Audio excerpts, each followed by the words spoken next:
Welcome to chapter 23 of Life Mooring. Incarnation. Let's begin with a gentle shift in perspective. What if your soul curated this exact life for you?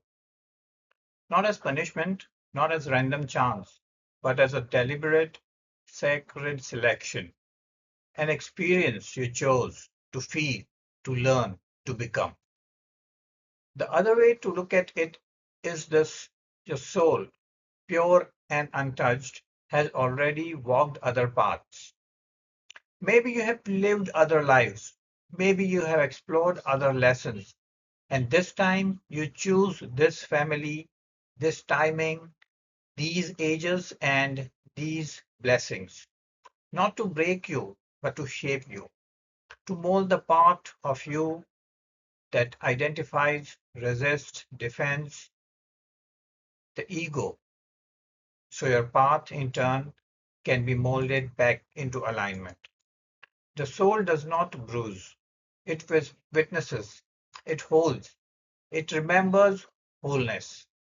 The ego, though, that's where the work lives.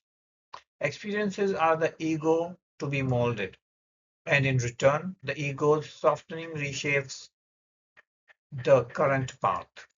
Pain becomes a kiln, joy becomes a brushstroke, confusion becomes a doorway, and in every moment, the untouched soul hums.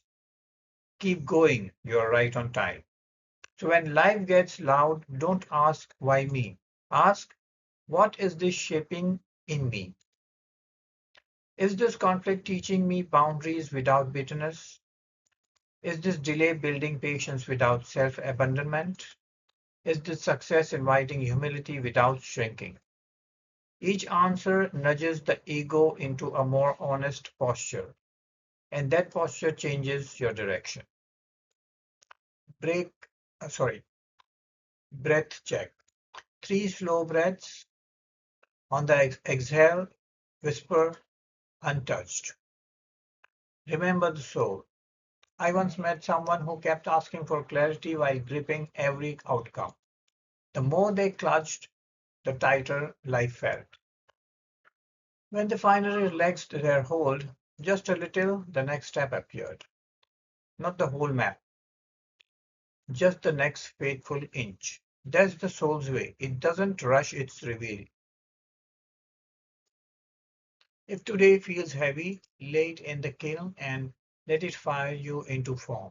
If today feels bright, let it paint you with gratitude.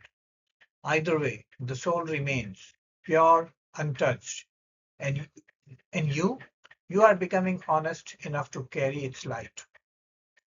If this landed, share it with someone who needs a gentler lens.